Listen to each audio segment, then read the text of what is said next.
If you're looking for a super stretchy cast-on technique, the tubular cast-on is the way to go.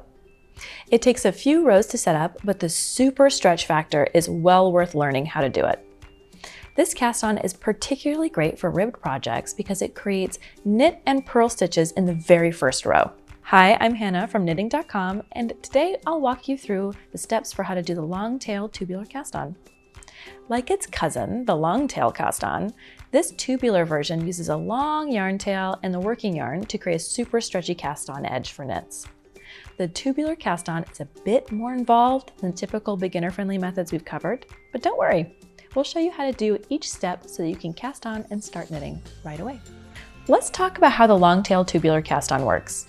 You'll be working at least 3 rows before moving on with the rest of your project. The first is a simple setup row, followed by 2 rows of knitting. Most knitters prefer to work this cast-on flat and later join in the round if they need to work in the round. However, you can work this cast-on in the round as well. Today, I'll be showing you how to knit it flat. We're all set up to work our long tail tubular cast-on. We have a knitting needle and some yarn. You'll need a second needle to do the full technique, but for now we just need the first one. The first thing you'll do is create your long tail. With all long tail techniques, you'll want to leave about 3 times as much yarn as the swatch that you're making or the project you're making. Then you'll tie a slip knot, like so. Thread that onto your knitting needle and move both the yarn tail and the working yarn to your left if you're a right-handed knitter, vice versa if you are a lefty. For now, I'll show you how to do it right-handed. So you've got your slip knot, you've got both your yarn tail and your working yarn in your left hand.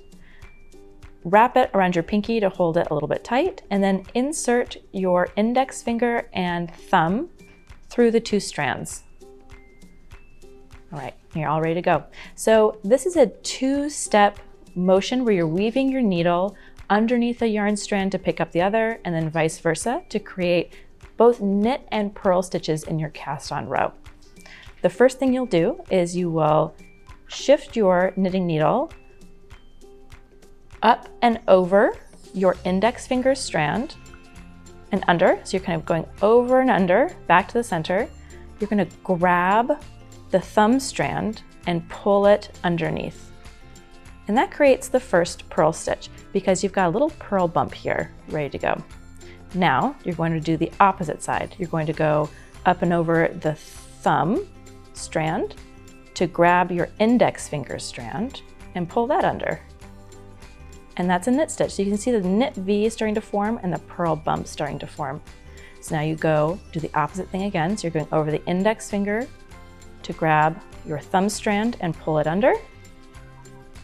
And then thumb strand to grab the index finger strand and pull that under to form the next stitch. I'm going to do a few more. So index finger, grab the thumb stitch, pull it under, and the thumb strand to grab the index finger strand and pull that under. And you're going to do this until you work enough stitches that you'd like, and also you want to end with a purl stitch. And going to want to hold on to your strands here because there is a tendency to untwist a little bit before you work the next row. So just make sure you've got that anchored in your hand somewhere, the yarn tail. So we want to look at this really quickly. You can see that you've got your slip knot, you've got a purl stitch, a knit stitch, a purl stitch, a knit stitch. You can kind of read that cast on as you go, but you know you ended in a purl stitch. So before we work the next row, we're gonna set up for the next row, which is you'll be knitting all the knit stitches and slipping all the purl stitches. All right, so we have our first row here of the stitches that we did for the tubular cast on, and we're going to work 2 setup rows going back and forth just to lock everything in place and make sure that every stitch has been worked once.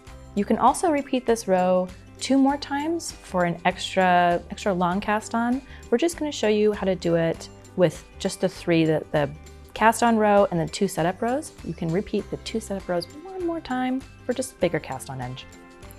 All right, so we've got our cast on stitches, and remember that yarn tail is locked around the working yarn. You can even twist it 1 more time just to kind of anchor it so it doesn't come unraveled.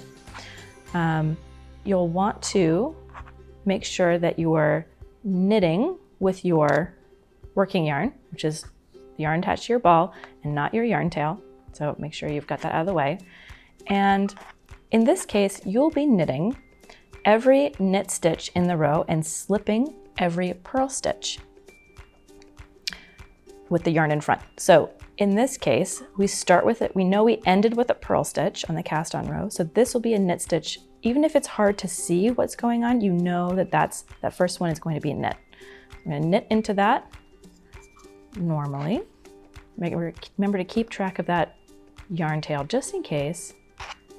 Okay, now that's safely locked in, you don't need to really worry about the yarn tail or having that come undone anymore. Now we're going to bring our yarn to the front and slip that purl stitch, which is next. We're going to bring the yarn back to the back again to knit the next one. And we're going to work this way across the whole row. So again, bring your yarn back to the front. And don't purl it, just slipping it. Bring your yarn to the back for the knit stitch.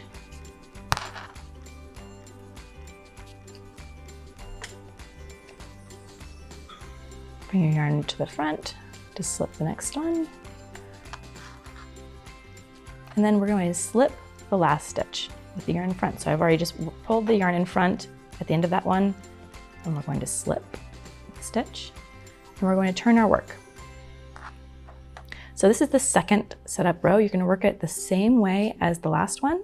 So anytime you see a knit stitch, you can see it here. There's a purl. It's a little bit easier to see in this row than it was in the last one. We know this one is a knit stitch, so we're going to knit it normally. And then again, bring your yarn to the front and slip the purl stitch. Don't purl it, just slip it. And we're going to knit the next one, the yarn and back again. And then bring your yarn to the front, you slip the purl stitch, yarn to the back to knit the next one, yarn to the front, don't purl it, I almost did. It's easy to get sidetracked. Knit the next one, so you're only knitting the knit stitches, slip it. Sometimes it helps to say it out loud. You knit it, and then bring it to the front and slip it. So now we're back to the last two. Knit, and then you just slip the last one. Make sure to bring that yarn to the front. So it's slipped. That is how to work the long tail tubular cast on. It is a great cast on for ribbing. It is super stretchy and pretty simple to do once you get the hang of it. Sometimes it just takes a little bit of practice.